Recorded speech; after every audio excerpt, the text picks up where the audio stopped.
We got into a complete mess because we couldn't really accurately track the stock. We couldn't accurately track our cost of goods. Welcome back to Trade Secrets. Today I'm joined by Sam Feller, co-founder and commercial director of Popcorn Shed. Sam started Popcorn Shed together with his cousin Laura in 2016, making popcorn by hand in a family kitchen.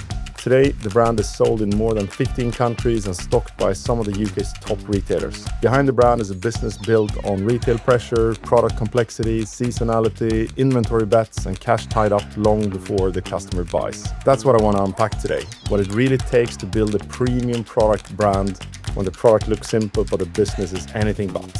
Trade shows are very expensive and very unpredictable. They're not that targeted. I'm not a huge fan. You're dealing with a high-risk item. If the supply chain isn't robust and they deliver the advent calendars in 2 months late on the 1st of December instead of the 1st of October, you've lost 6 figures worth of sales in our case. And you get your stock control right and you buy in the right amount of stock at the right time. It's in the right place at the right time. You're 60% of the way there.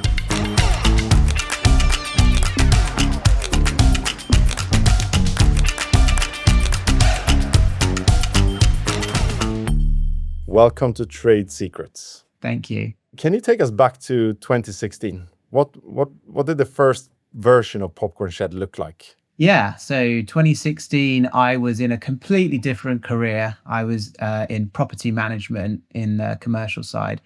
And I'd been doing that for about 5 or 6 years and had really wanted to do something I was passionate about. And my cousin Laura and I were both passionate about food. We had grown up around food.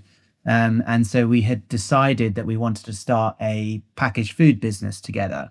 And then popcorn came about because popcorn at the time, we had both independently been to the US for vacation, for holiday. And we had seen that the market in the US was really much more developed, much more mature for the popcorn category than it was in UK and Europe. So we thought, well, there's probably an angle here that we can bring some of this innovation back to our domestic market, back to Europe.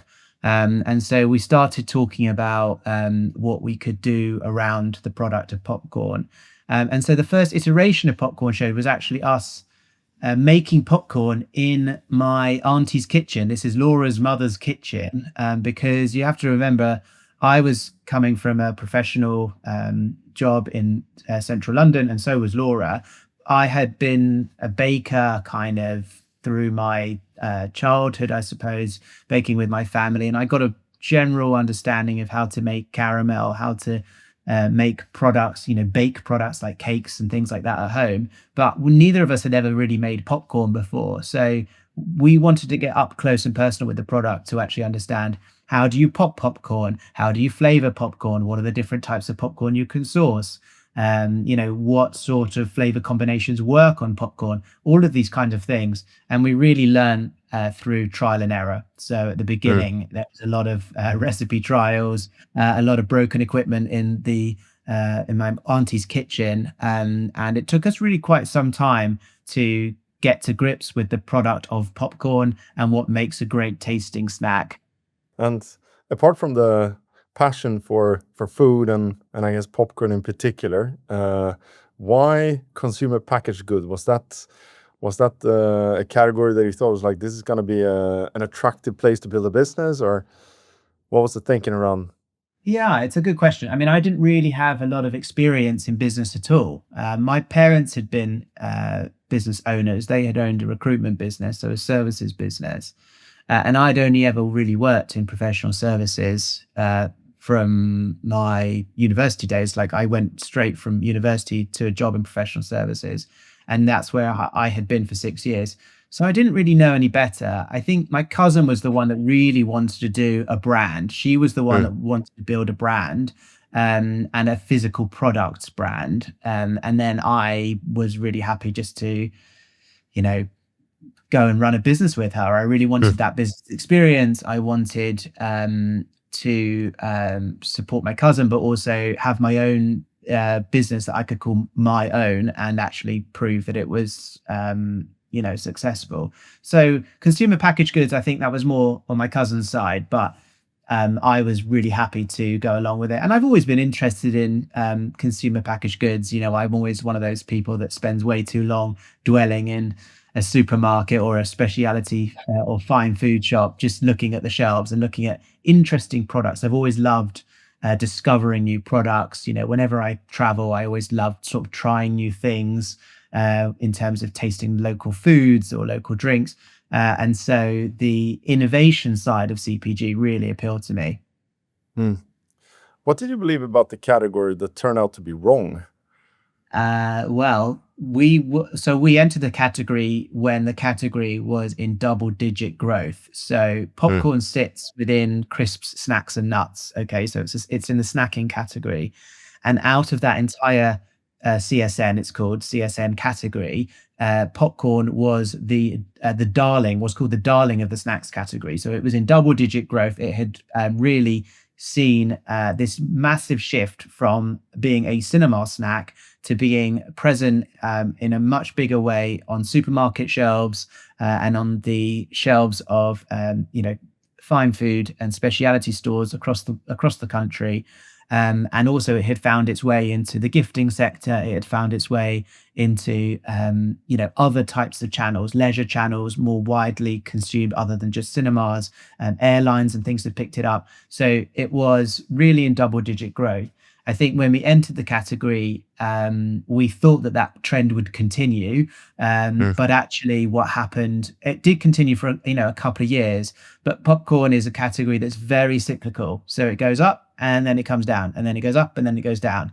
So it has been in double-digit growth. Then the growth came back to single digits. Then it declined, and then it's grown again. So we've had this sort of this kind of rhythm of growth and decline over the sort of 10 years or so that we've been in business.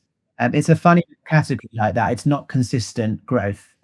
You have other products that are very on trend, and they get picked up and they grow year on year on year. I could name a couple of examples. Popcorn is not that. Popcorn is you get an explosion, excuse the pun, for a couple of years, and then it kind of recedes for a year or two, and then it comes back. So yeah, That's interesting and surprising. Would you recommend other founders who are thinking about starting to go for, like you said, darling category like that, or is that driving like too much competition versus taking an underappreciated niche? it's a great question. I think it's really difficult because you can't predict the future. If we could all predict the future, then it would be much easier to answer that question. I think all you can do is look at long-term trends, look at long-term growth trends. If I had a founder, and I'll specifically talk about food and drink because that's where my expertise lies. If I had a founder come to me and said, I want to start an instant coffee brand, okay, this is going up against some of those big name brands that you see in the supermarkets that have lots and lots of shelf space, versus I had a founder that said, I want to go and start a matcha brand, okay, my money would be on matcha being a more long-term growth category than dehydrated coffee granules, because dehydrated coffee granules have since been replaced with espresso pods, and more people have got different coffee machines now in their homes, and so that is a category that is generally in decline over the long term. Okay, you might have a bit of growth one year, but over time that's generally in a declining pattern. And so getting the category right is difficult. I think you do find, particularly with food and drink, you find trends as well. So sometimes we're going through at the moment a big South Asian food trend at the moment in the UK. So you're seeing flavors like ube and wasabi, and some of the Filipino flavors also coming through, some of the Korean flavors coming through, certainly into the restaurant scene here in London. And you're seeing some of these restaurants pop up, and consumers are getting more familiar with these kind of tastes. Are those going to continue over the long term?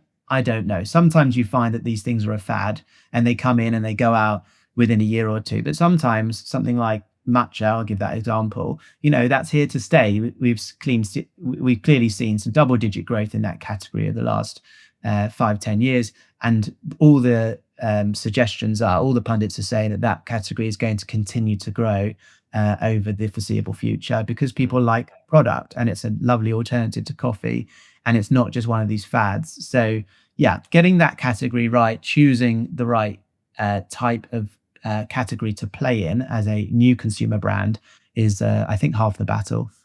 Yeah. I would imagine a lot of people hear premium popcorn and you think like, okay, nice brand, nice packaging, good flavors. But I'm guessing the business is actually much more challenging and messy if you dig under the surface. What are the biggest challenges of running and scaling a popcorn or premium snack brand like yours? Is it margin? Is it retail? Is it production, R&D? There's so many aspects that seem not easy, if you will. All of the above, I'd say. I mean, to be honest, with popcorn, the production side is, I would say, relatively straightforward. And it is a product that has about 3 production steps that go through the factory. And, our base recipes are quite similar. When you're making a flavored caramel popcorn, which most of our products are, a lot of the input ingredients, the raw materials, are very similar across products. You're obviously dealing with corn and you're dealing with sugar and things like butter and syrups and flavorings and raising agents and so on. And you'll see those consistencies across our packs when we declare our ingredients. And then we obviously change the flavors, based on the actual inclusions that we put through the recipe. So whether that be chocolate or fruit or nuts or a specific type of natural flavoring, that's what really differentiates the product. And then for our brand specifically, where we've really innovated has been on the design side. So you'll see that you're looking at our packaging, our designs are really unique and they've got their own unique personality, and you wouldn't be able to confuse 2 flavors together just because of the way in which we package those products. I think for us, mainstream retail has been a challenge in terms of distribution, and we've done really well to scale into 15 different wholesale sales channels.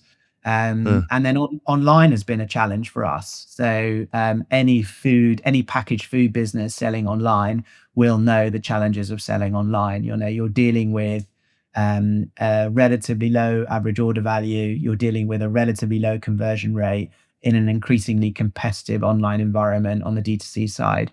That is a challenge. You have to absolutely keep costs in line with budgets and make sure that you're driving profit from your online channels, and also go to where the customers are. So, if your customers are shopping on Amazon, make sure that you've got a really good Amazon presence and a strong Amazon offering, because if the nature of your products are such that people tend to buy them as last minute gifts, and we definitely have a strong contingent of customers that do that, then you want to make sure that you've got stronger product availability on platforms like Amazon to offer the customer that lovely popcorn gift, if they choose to leave their purchase to the last minute.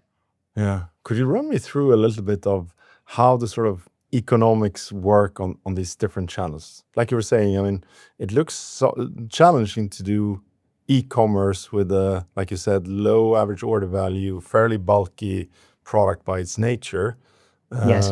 as an example. And you have a sizable e-commerce business, right? Yes. Our e-commerce business is across quite a few channels. So we have our own website, then we have Amazon, and then we also trade on other retailers' websites as a dropship partner. So, this is a website, for example, like eBay or Etsy, or Amazon FBN, where, effectively the customer goes onto the site, they purchase the product, and then we fulfill the order. So we are the supplier in that sense. We hold the stock, but the website gets the order and they take a commission for the privilege of that. So yeah, the economics are that we obviously sell product. We are quite a seasonal business, so a lot of our products are gift products. We do sell a lot towards the Christmas time, and that tends to be our peak season of the year. And we make sure that we've got stock in place, listings optimized, and products, widely available, and images taken, products beautifully merchandised in time to pick up on that Christmas trade. And then we'll trade through. So we'll stock up generally pre-Christmas, and then we'll try and maximize our sales through that peak gifting season through the year as well. But obviously, the peak is really the key for the profitability side.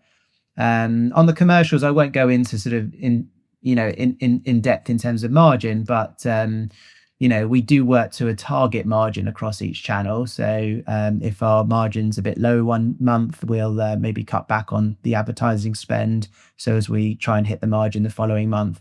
But obviously, top line sales, like any CPG business, are going to be the biggest factor in terms of what we're driving towards, what we're working towards. So we have a target every month on each channel of sales that we want to hit, and then we do everything we can, certainly on the marketing side, to try and hit those targets.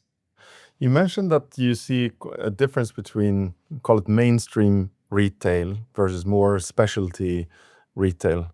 What's the difference in sort of succeeding in the different types of retail channels? So now we're talking about the wholesale side of the business. So the wholesale side of the business is the larger part of the business. This is us selling, obviously, to B2B customers. So for our specific product type, part of our sales are to retailers where they're reselling the product.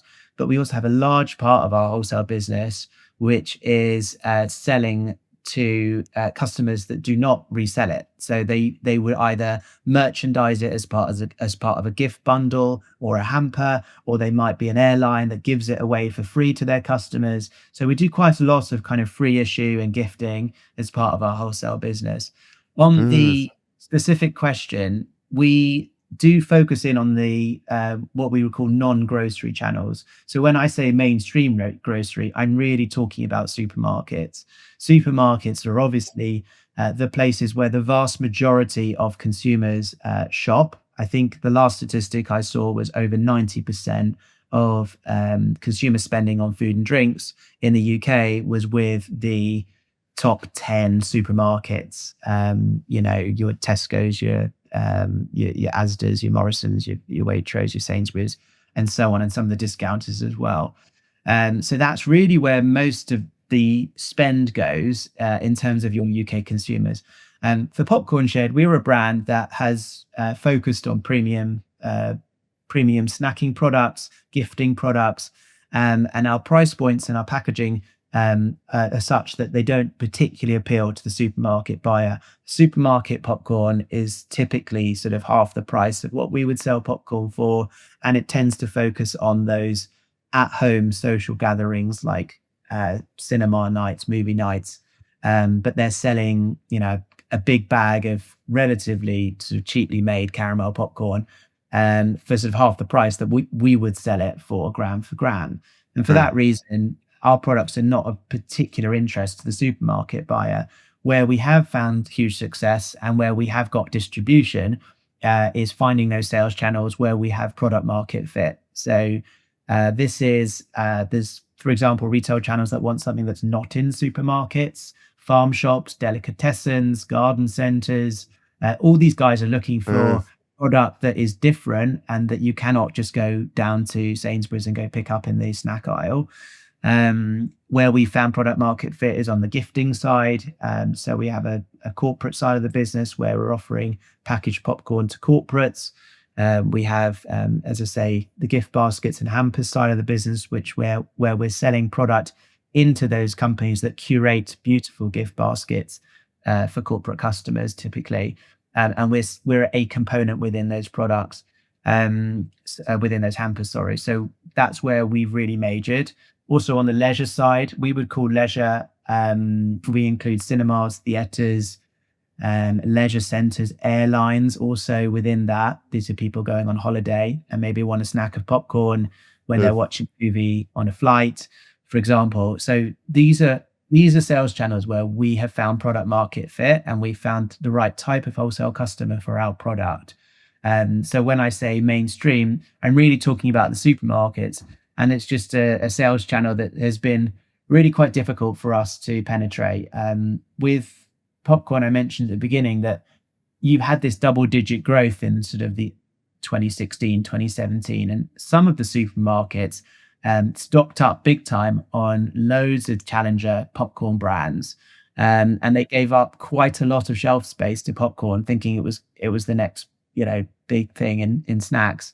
And what we've really seen since that time is a recession in terms of the shelf space that's being given to popcorn by the major supermarkets across Europe, really, over the last sort of 7 or 8 years.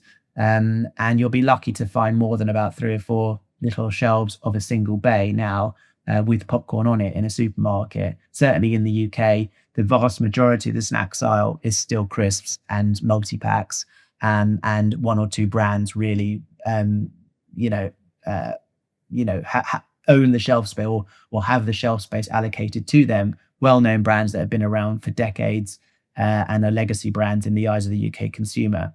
So penetrating that as a luxury premium gifting gourmet popcorn brand in the UK has proved a step too far for our business. And so we focus on the customers where we have found success, where we have found product market fit, that are willing to pay a little bit extra.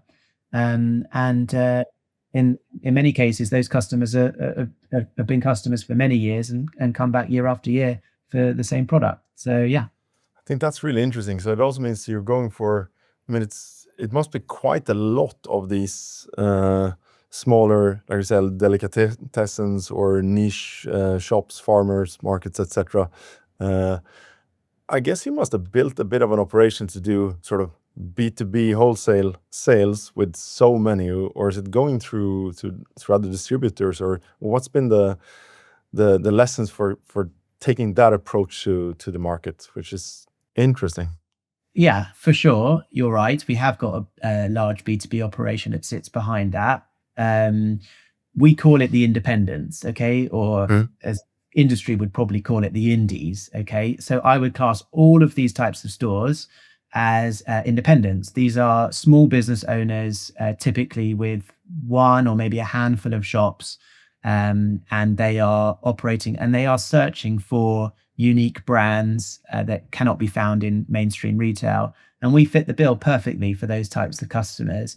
So in terms of how do we resource that, we have presence on B2B sales platforms like Fair and Anchor Store, which absolutely champion the independent retail sector. We've set over the years, some quite strict minimum order values for independents, because often their purchasing power is, relatively lower, much lower than obviously chain stores. So we make sure that we set a minimum order value for wholesale, and then we make sure that we've got account managers in place to nurture those relationships. So yes, we have hundreds of customers that we service on an annual basis, and some of them are single store owners, some of them own little gift box or hamper companies, some of them are corporates and they're buying popcorn for their customers.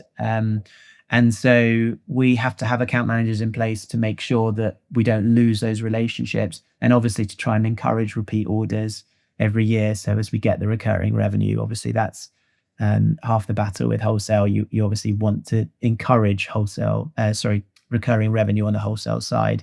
And that's really where we see the growth, is by retaining our existing customers, but then also winning new ones every year. Does that also mean you have like one integrated, I don't know, supply chain and service and warehousing, etc., for whether someone is from e-commerce versus wholesale, or do you separate them as different sort of parts of the business? We have one warehouse which looks after all our D2C and B2B business. I do know of other brands that have the same products that they sell across B2C and B2B, and they split the stock. They split the stock pools accordingly. We don't do that. We keep it simple. We have one pallet location per item, and everything goes out from that pallet location. That streamlines the business. In terms of the supply chain, we have a main supplier. I should say we don't actually make our own product. Okay, it's a big difference.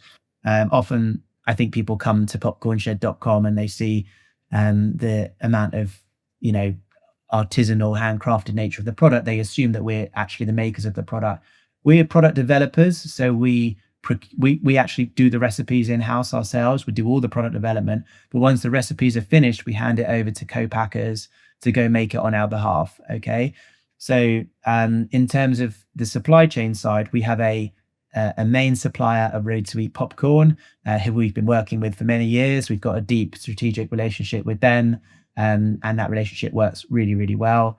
And we're able to evolve the catalog every year with them, delist some flavors, and bring out new ones, for example, in line with product market trends.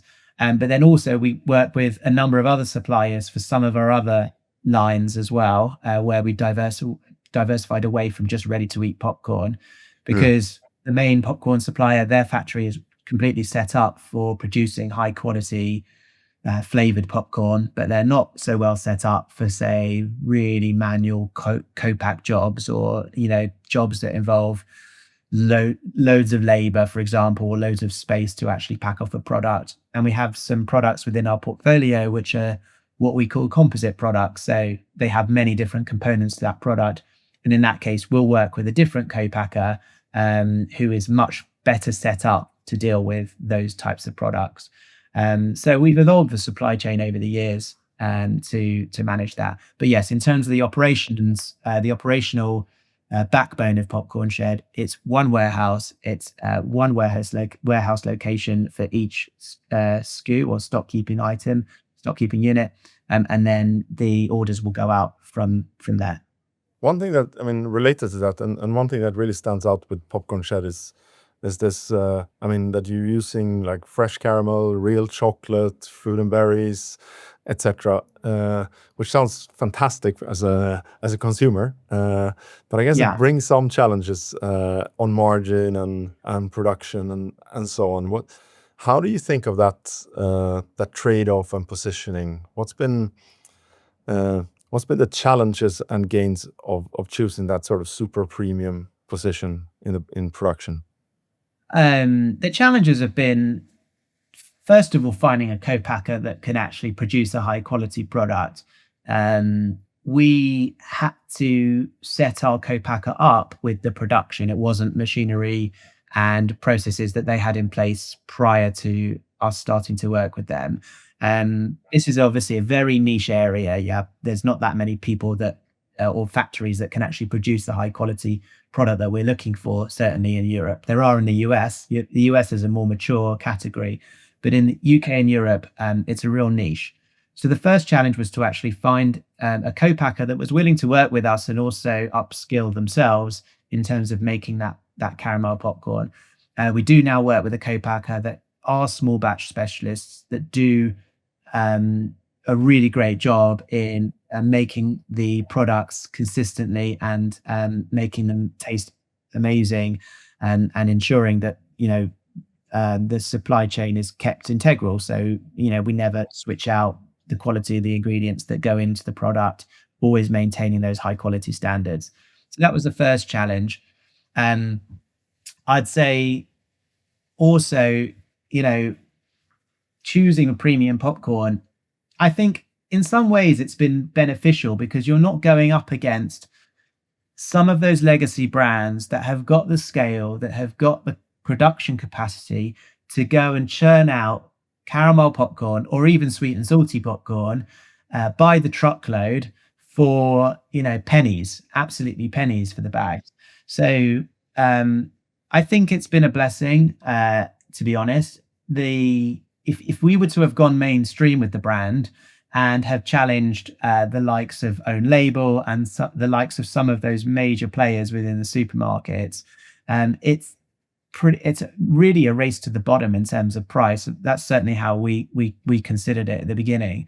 So it was a deliberate strategy of ours to position the product as a premium gifting product, so as we could make margin. We knew of some brands at the time that were challenging some of these large multinational and corporations that own some of the shelf space, churning out popcorn by the truckload. And we just looked at it and thought, as a bootstrap startup, there is no way we are going to be able to give these guys a run for their money and actually make any profit, at least in the short term. Maybe, yeah, in 10, 20 years, we'll get the distribution and we'll do a sellout because we've got those relationships, we've got those sales coming in, and we can find some cost savings on our supply chain potentially to increase our margin. But I think at the outset, we certainly took a look at the category and thought, there's no way we can compete with this, the lower end of the price point of the category. So we're going to go in high. We're going to go in premium. We're going to go and find customers that can actually afford the higher quality product that we chose to produce. It's an interesting challenge for me at least, in almost the other end, because you can do premium. I mean, endless how much I guess you can spend on producing a bag of popcorn, right? Or a box of popcorn in your case. How do you sort of analyze or think of sort of how much quality is gained back in pricing power versus it's like this is just for the founder to be happy about having the best popcorn in the world, if you see what I mean? There's definitely a price ceiling on a box of popcorn. Okay, so with the current inflation, it's not been that easy. But our popcorn is still a sub £5 British sterling, we're still a sub £5 price point. Okay, so we do want to make our popcorn an affordable luxury or an affordable gift. If we pushed our popcorn up to sort of £8, £9, £10 a box, I think that a lot of our fans and consumers would find that it was too expensive and not an affordable treat. Okay, so there's a fine line between going in on the premium end of the category, but then not pushing the price point to a point where you just can't sell the product because people won't pay for it, and people think it's a rip-off. So I think, there's a fine line. I think there's lots of examples of other premium confectionery brands. I could name premium confectionery fudge brands or marshmallow brands or cookie brands that have successfully proven a higher price point for higher quality product. You would not expect to go into a supermarket and buy a packet of own label butter biscuits, for example, for the same money. You wouldn't expect to pay the same money for that as you would if you were going to a freshly baked cookie stall in your local shopping center, and the cookies there might be £3, £4, £5 each, right? You'll buy a whole packet of those of cookies in the supermarket for less than £1. So it's not comparable in the same way. I think consumers do understand that a better quality product commands a higher price point because of the raw materials that go into the product, and also because of the labor, frankly, that goes into it. A lot of the supermarket product will be mass produced. It will be made on a machine, and there'll be very little labor that goes into it. Someone pushing a button maybe to say, turn the machine on. But a lot of the artisanal production that still exists here in Europe is a lot of it is labor. A lot of it is manual pack, manual weighing of ingredients, manual batch-based production of certain products. You'll be surprised about how many of these kind of small producers there are still in the UK and Europe that are still making high quality products in relatively small batches and finding a market for them. I imagine when you have 30 flavors and so on. I think we should go into that, but I guess they can't all cost the same to make. Do you price them on the sort of same level and look at the average, or do you sort of price per ingredient, if you know what I mean? A good question. So we standardize our pricing across ranges because we want to encourage customers just to choose the flavors that they like. But then to answer your question, on the product development side, we do have a target price that we try and hit when we do new products. And provided we're within plus minus 10% of that target, we'll generally go for it. In our business, it's not the case that the highest price products, the highest cost products, so the products that cost the most to make, are the most popular on the sales side. That's not the case. Okay, so we can have a really high cost product, launch it as part of the range, and it might only account for 2, 3, 4% of the sales of that range. So yeah, we do have a price point that we sorry, not a price point, a cost target that we try and hit when we do product development, but then we standardize the prices across ranges. And we just work to a target margin across that range. And most of the time, we'll find that we'll hit our target margin. Sometimes if a retailer with a large volume comes to us and says, I want to buy 10,000 pieces of popcorn, 10,000 packs, I should say, of popcorn or more, and we might then say, well, but then they'll say, oh, I want a discount. We'll then maybe push some of the products that are lower cost to produce. And so as we drive the same margin through the business, we wouldn't then, push a product with a high cost, obviously, because our margin would then be impacted. So, and most of the time, the prospect that's coming to us is open to sort of flavor suggestions and things like that, because often when you're talking high volume, price starts to become really one of the main issues you start negotiating over. So yeah, normally they're quite receptive to our suggestions on that side. Yeah, I mean, as I mentioned, you have something like 30 flavors. You have seasonal specials. You have gift boxes. You have a lot of SKUs. Yeah. It seems like, and I guess that's a both fun and a good way to grow. But I guess it also has quite a cost in terms of complexity and so on. How do you think of sort of the trade-off between like adding SKUs, removing SKUs, and having a lean and simple operation versus adding complexity? It's tough. You've got to make some tough decisions. We have some quite strict stock policies that we've put in place. So we won't hold on our balance sheet, we won't hold any stock packaging for more than 2 years. If it's been in the business more than 2 years and hasn't been used, it'll be written down.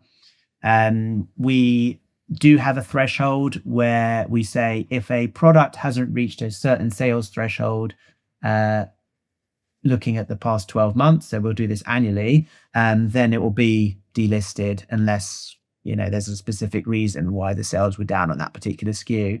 And in that way, it allows us to evolve our catalog and not forever just add more flavors, and more complexity.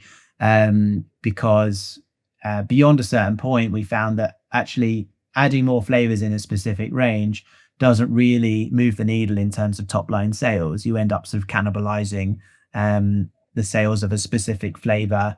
If you've already got 3 Christmas flavors and you release a 4th Christmas flavor, you end up just selling less of the remaining 3 when you bring out the 4th.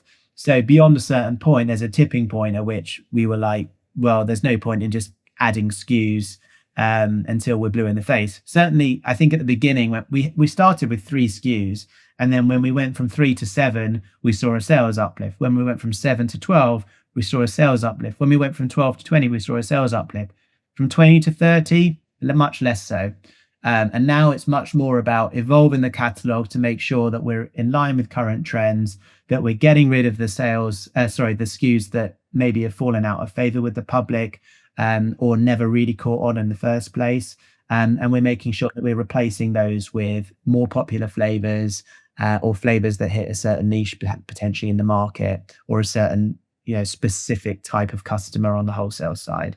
And sometimes on the flavor side, our customers will come to us and say, can I have a matcha flavor, for example? And then we'll go and develop it and we'll produce it for that customer. And the volumes are sufficient enough for us to go off and do that.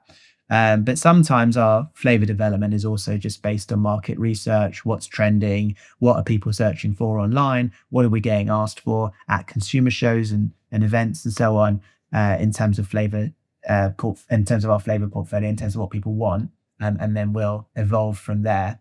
But yes, it's a fine line. We've got to have strict, policies around stock control. So we have a stock policy, and then we also have this very, quite strict sales threshold as well. Make sure anything that we sell less than, whatever the threshold is per year, it's on the delist list.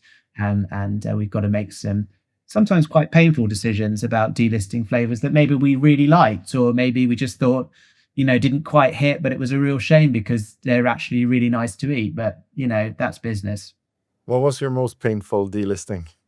Oh, uh, I think goat's cheese popcorn. Goat's cheese. You see, I quite like. I'm a big cheese fan. Okay, and I think that the goat's cheese flavor. We have a goat's cheese and black pepper popcorn. We had it in our portfolio for about 4 or 5 years. It was one of the flavors. It wasn't on our first round. I think it was released on our second tranche of flavor development, and we had it for a while. And it was a lovely tasting product, really different. People that wanted a sugar-free popcorn had no sugar in the product, really strong goat's cheese flavor. I personally really liked it, but we just never quite got the traction on it. And then as the range evolved over time, we found actually for our particular brand, the sweet flavors sold better than the savory ones.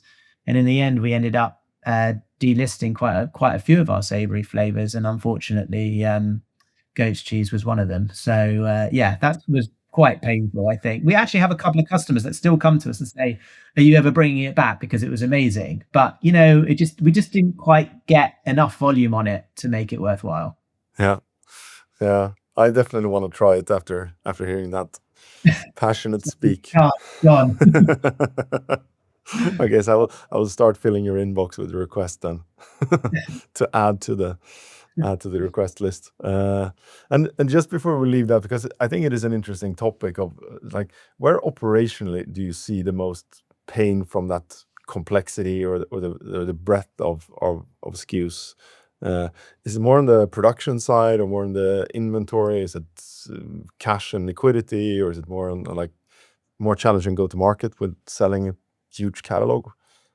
Um, Most of it for us is on the packaging side. Our packaging is fully printed, either crash lock cartons or fully printed flexible film, flexible foil. Okay. So the way in which we've merchandised the products is such that there's quite a lot of design that goes into each product. We put a lot of thought into the design of the actual packaging. And then anyone in CPG will know that the minimums with the packaging supply companies, if you want to get your costs down to a reasonable commercial level, they all give you minimum order quantities, and that's because they've got to set up their machine. They've got to make sure that the design is aligned on their machine correctly, and that the print quality is high, and so on. So there's setup costs there for them as well, and so there's a reason why they set the MOQs, and certainly on some of the niche flavors. It's great that we've got goat's cheese popcorn, but unless you're selling a few thousand of them a year, the packaging supply companies aren't interested in printing 200 pieces. Mm. That's just nonsense from them. So I think packaging has been the biggest thing. Also, of course, you buy in the packaging and then you've got to store the packaging. So there's an overhead there as well. And then also, as we've grown on the production side, we do now have minimum batch sizes where which we have to hit in terms of finished product as well, because every time you produce a new flavor, the equipment has to be cleaned down, has to be washed up. That's time out of production as well, where obviously the factory aren't producing. And so over the years, we've increased our minimum order quantities with the factory to ensure that it's commercially viable for them as well. So Mm. I'd say more the packaging side, but production as well for a really niche flavor has been a challenge. Yeah, as I say, we can't just run off a couple of hundred packets of something, even though maybe that's all the demand that we've got for that specific niche flavor. So yeah, we've had to evolve and consolidate the range over time as the business has grown, and we've put in more stringent systems and processes in place to manage the growth of the business. Really interesting. You've been doing this for almost 10 years now, and I would like to end the round off with some lessons you've learned, maybe the hard way. At least That's my founder experience. That there are a few of those. So starting out, like, what mistake taught you the most in this journey? Um,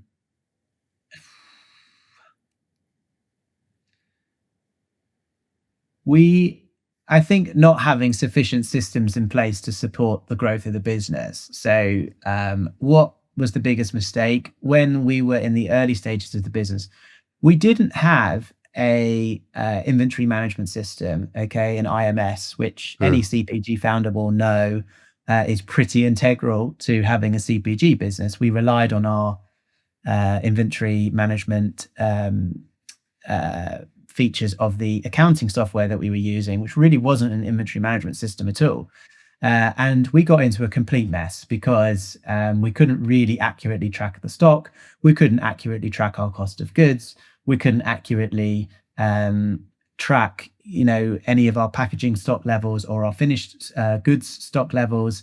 And so when we were reporting on our figures month to month, our margin was jumping all over the place, depending on what stock we'd realized to credit off that month based on what we'd sold. It was a complete mess. So I think early on, not having the advice of installing and paying for a really good, robust, reliable inventory management system, I think did definitely set us back a few months. And then when we did decide to onboard an IMS, it actually took us 3 or 4 different systems until the one that we settled on, that we've been using now for the last 4 years. We sort of jumped around because one system didn't quite do the e-commerce side, but it did the wholesale side, and one did the e-commerce side really well, but not the wholesale side, but not the e-commerce side very well. So it's taken us a while to get the operational underbelly of Popcorn Shed into a really good place, which it is now. But I'd say that was a really painful mistake, certainly on the commercial side. Yeah. And on another side, what do new food founders usually waste money on that they shouldn't?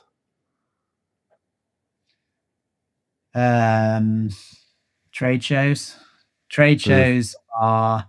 We were talking briefly before the podcast started about trade shows. Trade shows, we have found, I think, maybe 10 years ago, maybe the landscape's changed, but trade shows are very expensive and very unpredictable. You might get some leads that turn into customers from a show, but equally you could go and drop a few £1,000s on a trade show, and 3 or 4 days of standing on your feet, working your booth, speaking to anyone that walks past and trying to find some customers for your products. But they're not that targeted. There's a lot of wasted time people that go to those shows. And ultimately, all the brands that go and exhibit there, exhibiting there for one reason, they're either trying to find new customers or they're trying to engage with their existing customers and drive recurring revenue. And we just found that there were better ways of doing both. So I think, trade shows, I'm not a huge fan in general. There's always exceptions, but I think you can easily go and spend 6 figures a year on trade shows, and there's better places for that marketing budget to go. And what is one thing you now say no to much faster? Trade shows. Can I say trade shows again? What do I say no to faster? I think we get a lot of people asking for if we want to raise funds, if we want financing into the business. I must get 1 or 2 emails a month from financial institutions asking if we want to take a loan out for something. But ultimately, the business has been trading 10 years. We're an established brand. We're profitable. We've got a healthy balance sheet. And we don't need the money, so we just say no because we're well funded as we are. We actually fund the business operations from our retained profits. So we typically say no to those types of opportunities. I know of other CPG businesses that go and raise money 1 year, and then they raise more money, and then they raise more money, and then they raise more money. We're not that business. We always bootstrap the business from day one. We did put in a little bit of friends and family funding at the beginning just to get us off the ground, to get the first stock in, to get our branding finished and things like that. But since then, we've just managed to grow the business organically through profits and through having a healthy operation. So I typically say no pretty instantly for financial institutions looking to offer us money because we don't need it and we don't want to pay the interest. So that's it. Yeah, well done, I must say. And final question, which we ask every guest: what's your number one trade secret? Some hard-learned lesson or principle or mental model or something that really shapes how you run the business? I think that in our business, as the years have gone by, my number one trade secret would be having a really good stock controller in place. I think that so much of our business now is based on having effective stock control procedures. I actually think that all businesses are a set of systems with good people to implement each of them. But if I had to give one, I'd say stock control being the biggest one. Ultimately, we're a seasonal business. Okay, so if we don't do the sales that we want to do in Q4 for Christmas, then we don't really have a business. So having the stock in place to sell at the right time of year is half the battle with our business. So I'd say getting really good stock policies in place, getting good stock controller in who knows which lines to stock up on at what time of year, and then leave it over to the marketing team to sell through. That would be my number one trade secret. Not particularly sexy, but really important from an operational perspective. And really interesting. I'm Yeah. gonna have to ask you more about that. Just tell me about the role of the stock controller and like how that, what's a day to day, or what's a role rather, maybe, and how you succeed thanks to that. Well, I'll give you an example. So we sell popcorn advent calendars. Okay. When do people buy advent calendars? They buy them uh, between normally the 1st of October and the 30th of November. So you've got 2 months to sell. And they're a big seller for us. Okay. So we'll do 6 figures in sales on the advent calendars every year. Now, if you don't have the stock in place, you're not going to do the sales. Okay. So that's all of a sudden, you're dealing with a high risk item. It's a perishable product. It's high risk because it's seasonal. And if the supply chain isn't robust and they deliver the advent calendars in 2 months late on the 1st of December instead of the 1st of October, you've lost, 6 figures worth of sales in our case. So having, really robust stock controller will plan for stock. So we do a lot of stock forecasting in the first part of the year. So as we plan for what our stock levels are going to look like in H2, and then we make sure we order in accordingly, and then we run down the stock as we trade through. So stock control is a huge part of it. And anyone in CPG will know supply chain nightmares are the stuff that keeps founders up at night. Okay. And everyone knows you get one component that's delayed on a composite product and it can throw out your entire sales plan. You can have cancelled orders on your hands. It can be a complete mess. And so, working to have really strong, robust supply chains and then forecasting so you get your stock control right, and you buy in the right amount of stock at the right time. It's in the right place at the right time. Massively important for our business. I'd say you get that right, you're 60% of the way there. Because obviously sales are important and account managers are important. And actually, if you've got no sales coming in, obviously that's a bigger problem.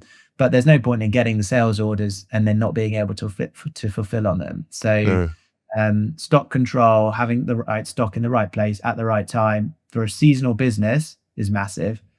Sam, you've been absolutely brilliant. Thank you so much for coming to Trade Secrets. Where can people follow you, find out more about the Popcorn Shed, and maybe try the product?